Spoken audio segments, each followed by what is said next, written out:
So, Paddy and Henry have both abandoned me in an appalling show of disloyalty. However, we've replaced them with another very fine pair in their place, particularly given where we are in this moment in time. Business editor of the BBC, Simon Jack, is alongside me in the studio. Hooray! Hello, Laura. And independent Institute for Fiscal Studies number cruncher Paul Johnson. Hello. Good morning. And Paul, I must say, everybody will know you from being the referee on government spending announcements, boasts and spin for so many years now. Before we get going into the substance of what's happening before the spending review, I've got to tell people, especially if they're listening, they'll be able to see it if they're watching. You look absolutely ecstatic that this is going to be your last one. He's almost wearing a Hawaiian shirt. Really, he's so demob happy. Yes, maybe it's just the shirt that looks happy. Well, Paul Johnson, in your weekend shirt, thank you very much indeed for being with us. We'll be looking forward to Rachel Reeves' big day in the spotlight on Wednesday as she approaches her enormous spending review. Hello, it's Laura in the studio. Hello, it's Simon in the studio. And Paul Johnson from the IFS is with us, as we say. So let's set the scene. We had Jeremy Hunt on the programme this morning, who, of course, is no stranger to some nervy moments as a Chancellor. And he sort of basically said, I feel really sorry for Rachel Reeves. This is a nightmare. Paul, is it a nightmare for the government to make sense of this, and why? It is a bit of a nightmare for Rachel Reeves. And that's not because she's deciding how much to spend. She decided that all the way back in the autumn. What she's deciding is how to allocate that. And her problem is that back in the autumn, she decided to spend not very much at all over the period of this spending review relative to what she's spending this year. So she did increase spending quite a lot last year and this, but then she thought, certainly for day-to-day spending, in other words, for stuff that's not capital investment, she thought she could get away with increasing spending by only just over 1% each year going forward. And when you've only got 1% a year, that leaves you with almost no wiggle room, particularly when you've got to give quite a lot of that to the health service and defence and so on. She's going to have to cut some stuff, and that's going to be really hard. In terms of the overall context, though, we know Rachel Reeves, Simon, is going to spend tens and tens and tens and tens of billion on long-term capital projects, to use the technical term, whether that's, big infrastructure, roads, trains, trams, investment in R&D. But it's that day-to-day spending, the sort of everyday business of government that might be quite tight. But in your view, how big a deal is the long-term stuff? Well, the long-term stuff is designed to try and winnow out that elixir of economic growth, because economic growth solves a lot of headaches. It gives you more, more jobs. It gives you greater tax revenue. It loosens, gives you a bit more headroom when it comes to spending, and that has been quite stubbornly low. Although, having said that, in the first quarter of this year, we saw 0.7% growth, which was pretty healthy, a pretty good clip, highest in the G7. So I'll be crowing about that when she comes to stand up to deliver this. But as Paul was saying, if you are going, we got the sort of contours of this today in this release, saying it's going to be about health, it's going to be about security, it's going to be about the economy. So you can say you're going to get a boost for health. We already know there's going to be a boost for defence. That means that some people are going to get less. And so which are the vulnerable departments? The big announcement today was this £86 billion to invest, as you say, in longer term stuff, the kind of stuff that will generate more growth. And there's kind of two buckets you take this out of. There's the day-to-day spending, as Paul was saying, and that's incredibly tight. But she changed the borrowing rules last year, which some people say gives her a bit more headroom to be able to borrow to invest in this longer-term stuff. But I think some people think that gives her this kind of limitless slush pile of money which you can use to, but she's still got to borrow that. It's got to come from somewhere. So it's not a limitless kind of slush pile, and she's got to apportion that very carefully. Now, the idea is, I was at the CBI dinner when Rachel Reeves was there talking to business leaders, and I was briefed she was going to come out with some very big number, and 2/3 of that will be spent on growth-friendly policies. She didn't actually announce that, but that's kind of the thing. But the problem is that however much money the government seems to spend on growth-enhancing measures, businesses who have to do the real heavy lifting investment have been chronically bad at investing money. And it seems that no matter how much you do, whether it's full expensing, so you can get tax breaks on investment, Business investment has been chronically low, and that is a real bugbear of the economy, and that has proved very stubborn to shift.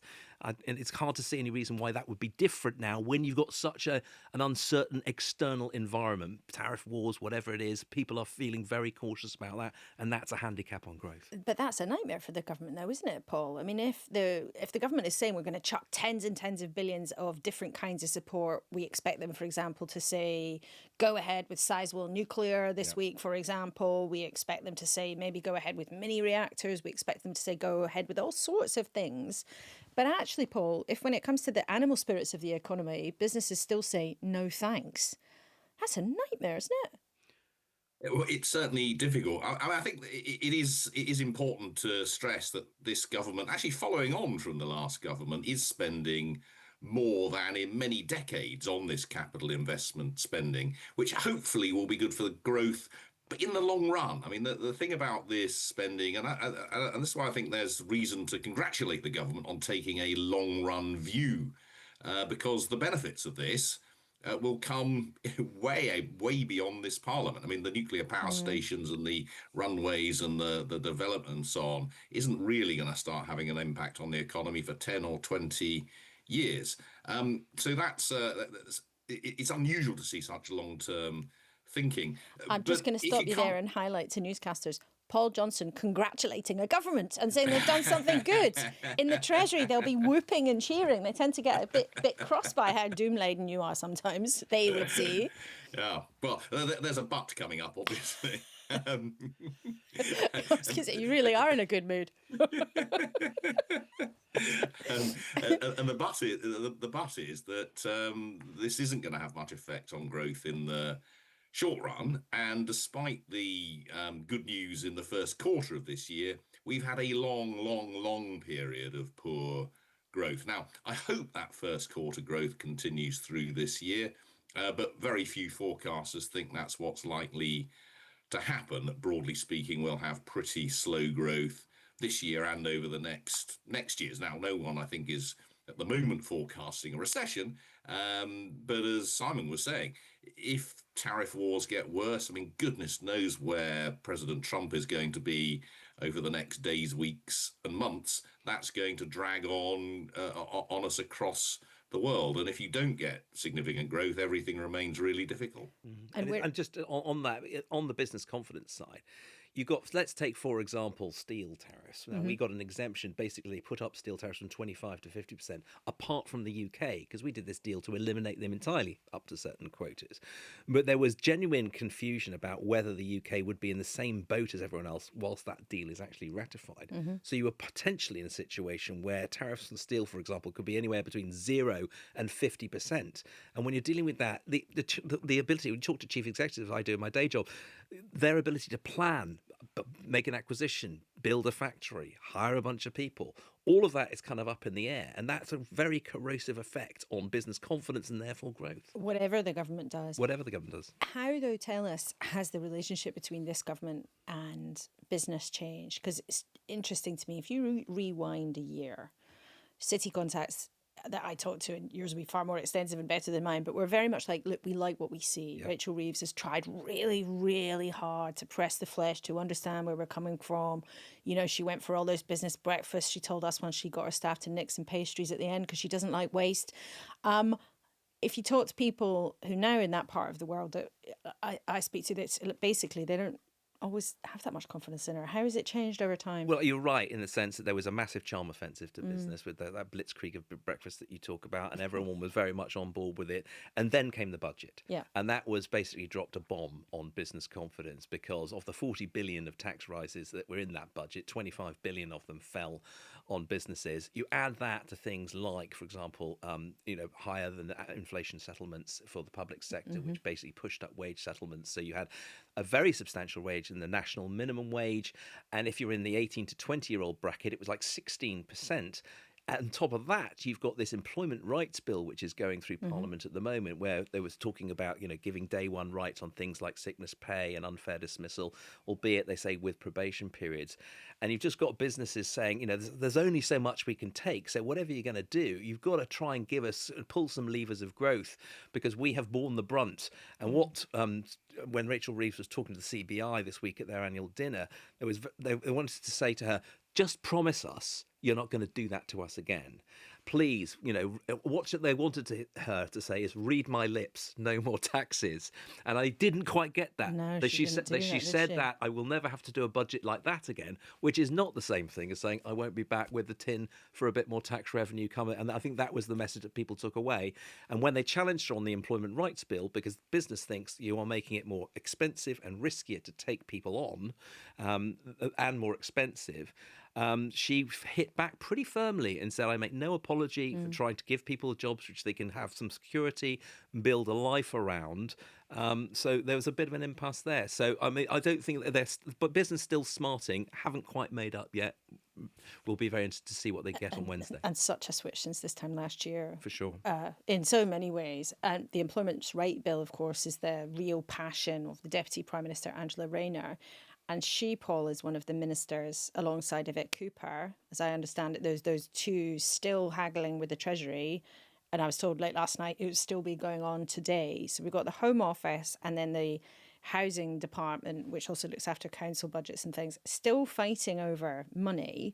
In a sec, Paul, I want to try and understand from you just actually how tricky, how tight those budgets might end up being. But this was how the Technology Secretary, Peter Kyle, tried to sort of manage those questions this morning about whether or not those really important things, COPs and council houses, might actually see real terms cuts to their budgets. We will deliver on those missions. And if I'm not being clear enough, let me be clear. We have already given £1 billion extra to the police. Money is part of how we change our country for the better. And reform, modernisation, using technology, doing things in the way that people would expect our public services to be doing in the 2020s is the other part. We are delivering investment in the police. We expect the police to start embracing the change they need to do their bit for change as well. We are doing our bit. You see a Chancellor that is striving to get investment to the key parts of our country that needs it the most. That is what you've seen in the previous budget, and you've also returned the stability and the early signs of growth into our economy. You will see the priorities of this government reflected in the spending review, which sets the departmental spending into the long term. But this is a partnership. It's interesting, Paul, Peter Carroll, and he is a sort of zealot for reform and tech and all those things, as you'd expect with his job and also his sort of political character. He is one of those people who would describe himself as a reformer. But if you are an official in the Home Office this weekend or an official in the Housing Department this weekend and you hear a cabinet minister say, well, you've just got to reform, if you might not get all the money we want, but you've just got to get on with it. Is that a realistic approach to take that would avoid any actual cuts to the actual services that members of the public receive? Well, there's clearly plenty of scope for reform, and I've been reading this morning about the amount of money that government might be putting into AI and technical change in departments to make things more efficient. But that's nevertheless going to be hard to deliver. I mean, Peter Carl's right that there were increases in these budgets over the last couple of years. So even if there are cuts over the next few years, that's not an overall cut over this Parliament. Again, something I think the Chancellor will be very keen to tell us about. But of course, it's going to be hard if they are working with cuts, or possibly in Angela Rayner's case with smaller increases than she was hoping for. But as I said right at the beginning, when you've given yourself so little space for manoeuvre, some bits of government are inevitably going to see cuts in their budgets. And the problem now for the Home Office and the Housing Department is that if all of the other departments have settled, then there's genuinely not much that Treasury can do, because there's a fixed amount left. They've got their spreadsheet, and the spreadsheet's saying there is no more. And if there is no more, there is no more. So it's going to be how they're actually going to settle this in a way which satisfies them without reopening what they've agreed with other departments is going to be hard knocking on for impossible, unless there are, as I think there sometimes are, some sort of nods and winks and agreements that maybe this will be reopened in a year's time, or if things get better. But actually, if you're the last department or two left to settle when there's a fixed budget, you've not got much room for manoeuvre. I always wondered whether strategically it's better to go early with your settlement or hold out, because as Paul says, if you hold out, there's a diminishing pile that you're fighting over, right? I mean, it was interesting. A couple of weeks ago, we were briefed that, more than half the departments have settled, and that was being held up sort of behind the closed doors as, that's a real success. And there was a little bit of a hint of a kind of, the teachers' pets, right? They're the ones who've gone in, they've settled it, they've got it all sorted out with the Treasury, tick, tick, tick, tick, tick. And now you have these two very, fearsome politicians, Yvette Cooper and Angela Rayner, being the ones who are holding out. And it's also worth saying, though, this is the first time that any of these people have been through this process of a spending review. These are new cabinet ministers. And of course, Yvette Cooper and a couple of them had been in government before in various different jobs. But it is the first time that as a group, they have been through a spending review process like this, which goes all the way up to 2029, which is the year of the next likely general election. So they all know how important this is. And it will be interesting to see if we can find out what the relationships will be like at the end of Wednesday. It also strikes me, though, from a political point of view, Simon, that they might have ended up in a way, or they'll be trying to avoid ending up in the worst of all worlds. Because if you look at a chart that was passed to us this weekend at what is happening with overall government spending, it is going up enormously over the next few years overall. As Paul said, that initial big spike, but it continues going up all the way till 2029. So on the one hand, they can tell a political story. They can say, we're spending so much more than the Tories were going to. It's nothing like austerity. Look, we're spending instead of it coming down. And we're spending all this stuff on good stuff. But because the big investments are in the long term, in the short term, there's still going to be lots of political pain. And maybe that's going to look like the worst of all worlds. Well, I just think the housing thing really interests me, because they've set a lot of store by their housing targets, haven't they? 1.5 million homes over the next 5 years, which basically most people I know in the building industry say is, heroic in its assumption and unrealistic, heroic at best and totally unrealistic at worst. Not least because you need things like, have you got enough bricks? Have you got enough builders? Have you got, and it'll be a real test of the planning reforms. That's going to be thing. That's something the business lobby are really looking at. Has this planning reform thing, is it actually going to happen? When push comes to shove, are you going to be able to force development through? So that's very interesting as well. And as you rightly say, and there's another risk out there, and this is not just in the UK, but it's for governments all over the world. The risk of sovereign debt. This is the amount of money you actually, IOUs you issue to international investors to give you the money to. The cost of that is going up, not least in the US, and the US tends to be the benchmark for these things. You've seen the deficits going up by another $2 trillion. It'll be nearly $40 trillion, an almost unfathomable amount of money. And people are wondering, is there a limit at which people will stop, a limit to how much money people lend Uncle Sam? And that is mapped onto other sovereign nations like the UK, which has seen its borrowing costs go up. We're already spending £100 billion a year on servicing this debt. That debt looks likely to continue. That's why you want growth, because debt is usually measured as a percentage, or your total debt, of a percentage of the value of the overall economy. If the overall economy grows, which they hope it will, and you get that float away. You just basically smooth it all out and everything's fine. But this idea of the thing about sovereign risk and how much money governments actually can borrow cheaply is a real issue at the moment. And there's a lot of interesting writing on the right and lots of about whether or not that's sustainable. And you get people like the head of the Lords Treasury Committee, a former Treasury Minister, George Bridges, saying, look, actually, this is a risk to national security because governments across the West are just getting more and more jacked up on credit, and that credit ain't so cheap anymore. Well, it was the thing that broke that beautiful bromance, wasn't it? I mean, the idea of the deficit was the thing which divided Elon Musk and Donald Trump, of course. You mentioned a percentage there, and we've got a very good question, Paul. We're going to put you to work. We've got a question from Julian, who's a newscaster in Swansea. He's WhatsApped in. With the conversation around 3% spend of GDP on defence, why is it we don't hear about percentages when it comes to other kinds of spending, like health, education and welfare? Is there a political reason for this? Is a percentage on spend on defence a more universal way to discuss this line in a budget which makes sense on a global level? It would be helpful for listeners to be able to place other areas of spending in a similar way.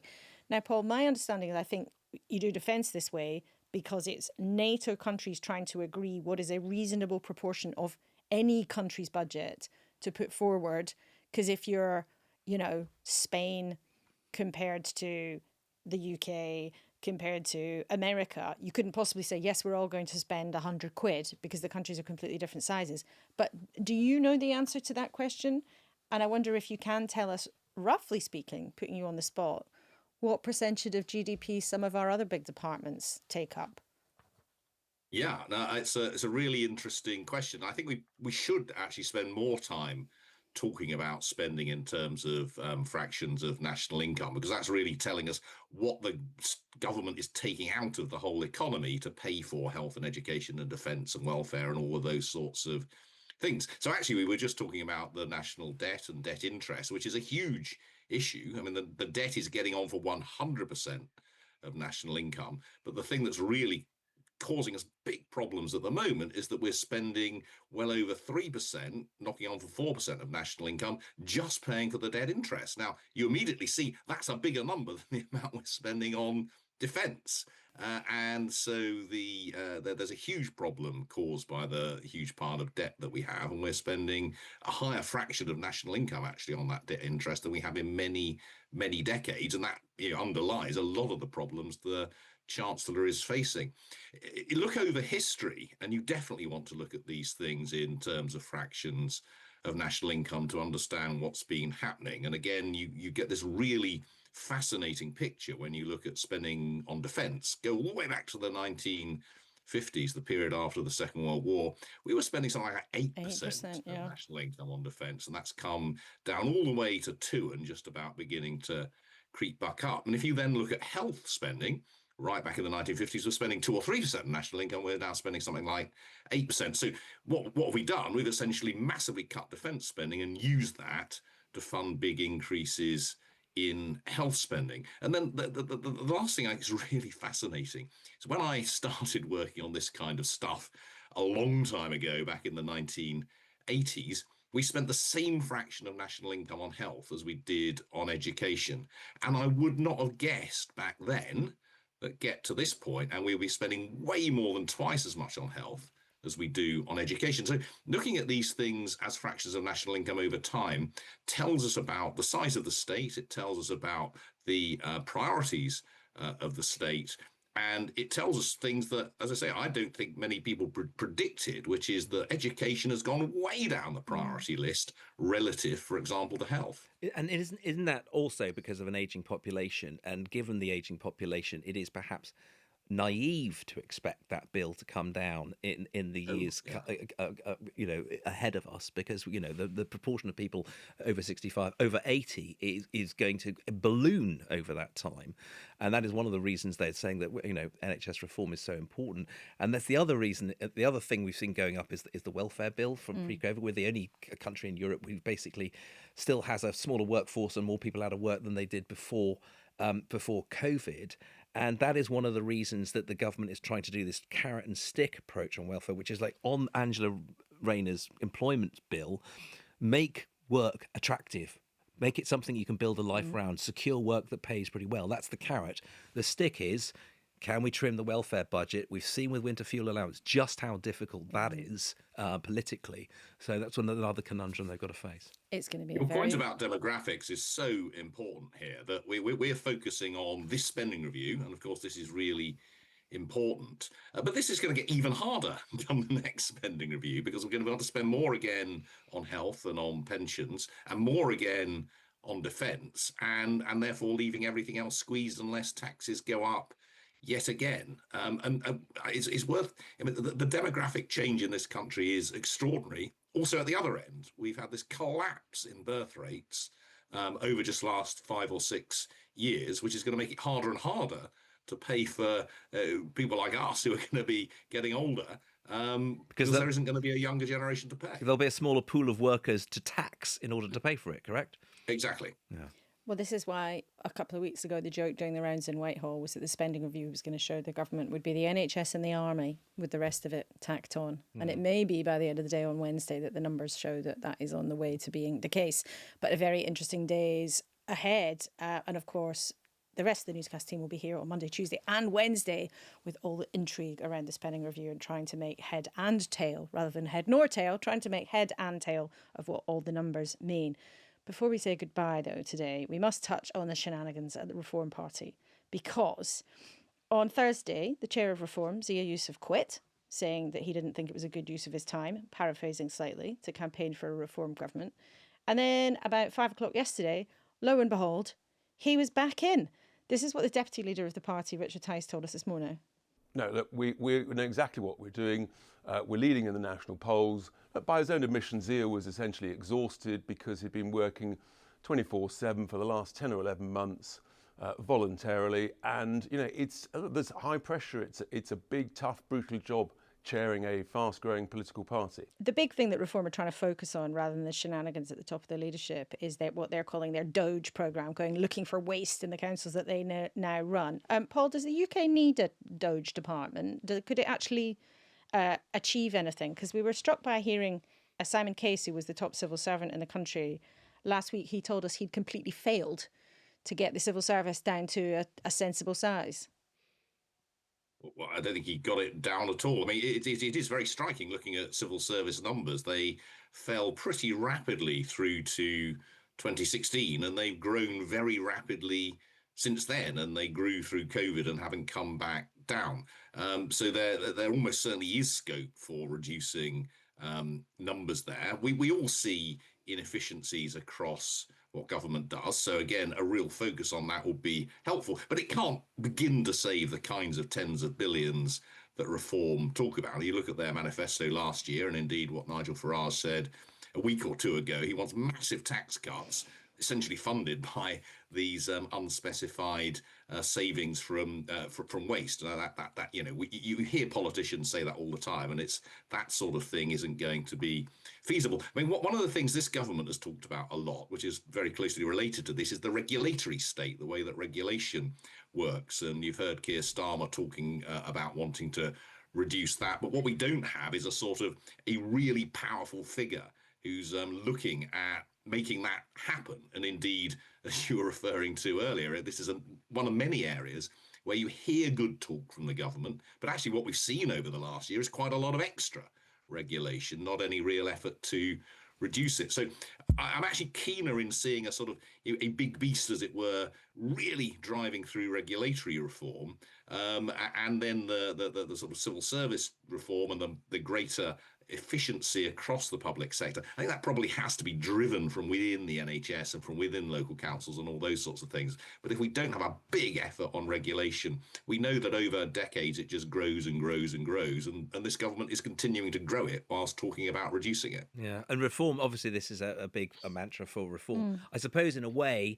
they've now got a number of local authorities which will be the guinea pigs for this, and to find out whether there is. So let's see how they do on those local authorities. I mean, I've been talking to Tony Travers, who's an expert in local government, about this, and he said, well, actually, there isn't that much fat to trim when it comes to local authorities. They, of course, have been starved with, they've had some pretty miserable settlements over the last few years, and so the idea that you can find, well, let's see, this is they'll be the guinea pigs to see whether reform can actually root out waste at a local level, see whether they could do that at a more national level. But the regulation, I think, is the one that when in my day job, businesses just say, there are so many times when I run up against this, and the regulatory burden, the people I need to hire to jump through all these hoops is actually very wasteful, and there could be, you could actually move the needle on some of that.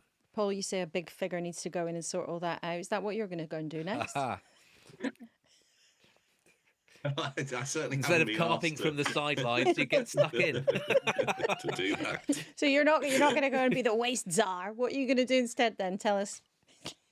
Well, I'm off to head an Oxford college starting in the summer, and hopefully one or two other things alongside that. And so you're not making a last minute pitch for a big government waste czar job. It sounds like you've got something very nice indeed lined up. Just before we say goodbye, I just wonder, you took charge at the IFS, which is a hugely influential group, and you have been someone that people rely on to hear the truth about what's going on with government numbers. But I just wonder, what would you say to a simple, maybe a silly question, but is the economy in a better place or a worse place than it was in 2011 when you began that job? Well, remember back to 2011, we had just come out of the deepest recession we'd seen in very many decades. So in that sense, it was it was a pretty grim period. I think what has surprised most people, including me, is just how feeble the recovery has been since then. I mean, and again, because we've been living through it for so long, I think we don't kind of recognize just how bad the last 15 and knocking on for 20 years now has been. We've had less growth in national income and in earnings than in any comparable period possibly for 200 years. I mean, that's how bad this period has been. And I think that explains a lot of the sort of political difficulties that we've seen, whether it be Brexit or or Farage or Corbyn or whatever. We've seen a really different kind of politics to the politics we'd seen in the many decades before, and I think that is related to the fact that we've seen less economic growth, much slower earnings growth than we'd seen in many generations. So whilst at the moment the economy is growing a bit and we're not coming out of a deep recession, if you look over the whole period, I think it's in a much worse state than we would have projected back in 2011. But delivered so cheerfully, that final verdict, Paul. Thank you. I feel we should say thank you to from newscasters and everybody else who's benefited from the wisdom of your he's been a jolly useful person over the last decade or so. And done often with jolliness. Yes, and clarity. I'm not disappearing from the face of the earth, so, you still got my phone number. Well, Paul, thank you very much indeed for your time today. One other story I just wanted to mention, because I think it might get written up in some of the papers tomorrow. Peter Kyle this morning told us that very soon he was coming out with more plans to tighten up on limits for kids' use of social media, a possible app cap with a possible curfew. Some of these ideas have been floating around, but he confirmed this morning that he would be coming forward with those new plans quite soon, which is interesting. We've talked a lot about it on here. We've talked about it a lot on Sunday mornings, and I know it's an issue of concern to lots of newscasters. So you can always watch that again on iPlayer if you fancy it, or just look out for it coming soon. Well, Simon, it's been lovely having you with me on a Sunday morning. It's been lovely really being fun. here. I'm in for Paddy O'Connell today and thoroughly enjoyed it. It's a much more entertaining Sunday than I'm used to. Oh, but what do you normally do on a Sunday? Not much. Recover. I hope your family's not listening. It was much more fun coming to work on a Sunday than hanging out at home.